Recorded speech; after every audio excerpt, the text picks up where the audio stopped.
When the mob saw the commander and his officers and his soldiers, they stopped beating Paul.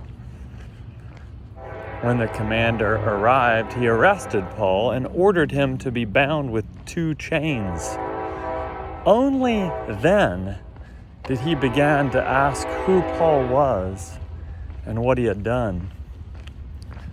Some in the crowd shouted one thing, others shouted something else.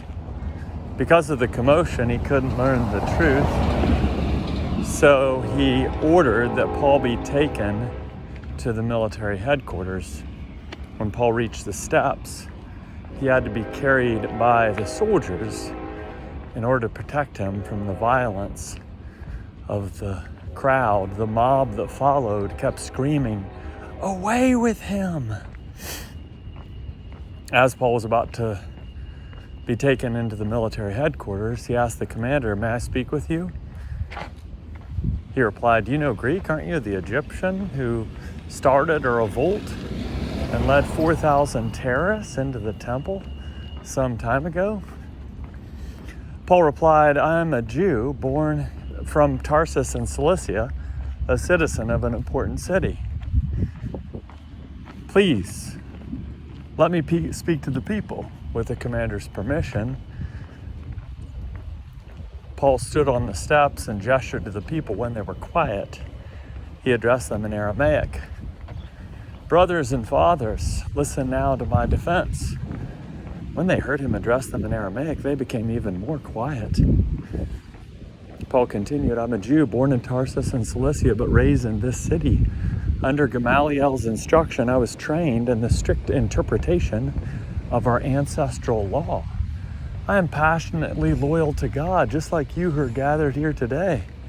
I harassed those who followed this way to their death, arresting and delivering both men and women into prison. Howdy. High priest and the whole Jerusalem council can testify about me. I received letters from them addressed to our associates in Damascus, then went there to bring those who were arrested to Jerusalem so they could be punished. During that journey, about noon, as I approached Damascus, suddenly a bright light from heaven encircled me. I fell to the ground and heard a voice asking me, 'Saul, Saul, why are you harassing me?' I asked, 'Who are you, Lord?' 'I am Jesus the Nazarene, whom you're harassing,' he replied. Those traveling with me stood there speechless. They heard the sound but saw no one. They saw the light, but they didn't hear the voice of the one who was speaking to me. I asked, 'What should I do, Lord?' The Lord replied, 'Get up,' the Lord replied, 'and go into Damascus. There you will be told what you must do.'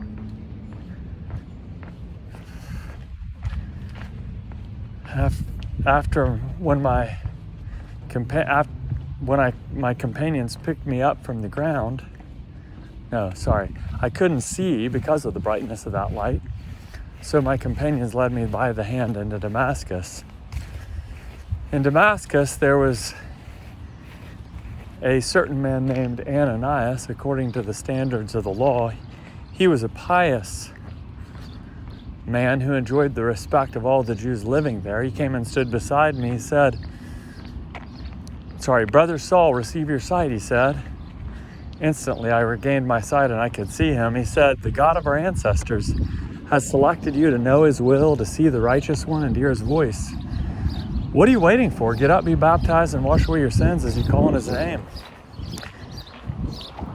When I returned to Jerusalem and was praying in the temple, I had a visionary experience. I saw the Lord speaking to me. "Hurry," he said, "leave Jerusalem at once, because they won't accept your testimony about me." I responded, "Lord, these people know I used to go from one synagogue to the next, beating those who believe in you and throwing them into prison. When Stephen, your witness, was being killed, I stood there giving my approval, even watching the clothes that belonged to those who were killing him." Then the Lord said to me, "Go, I will send you far away to the Gentiles. The crowd listened to Paul until he said this, then they shouted, "Away with this man! He's not fit to live!"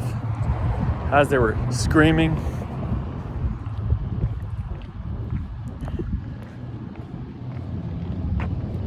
flinging off their throwing off their garments and flinging dust into the air,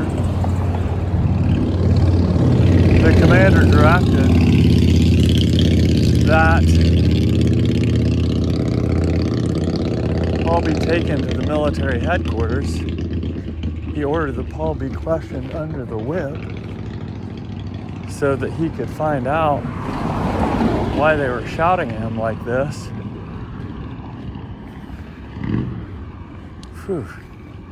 Why they were shouting at him like this. As they were stretching him out and tying him down with straps, Paul said to the centurion standing there, "Can you legally whip a Roman citizen who hasn't been found guilty in court?" When the centurion heard this, he went to the commander and reported it. He said, "What are you about to do? This man is a Roman citizen." The commander went to Paul and demanded, "Tell me, are you a Roman citizen?" He said, "Yes." The commander replied, "It cost me a lot of money to buy my citizenship." Paul said, "I'm a citizen by birth." At once those who were about to examine him stepped away. The commander was alarmed when he realized that he had bound a Roman citizen. The commander still wanted to know the truth about why Paul was being accused by the Jews. Therefore, the next day, he ordered the chief priests and the entire Jewish council to assemble. Then he took Paul out of prison and had him stand before them.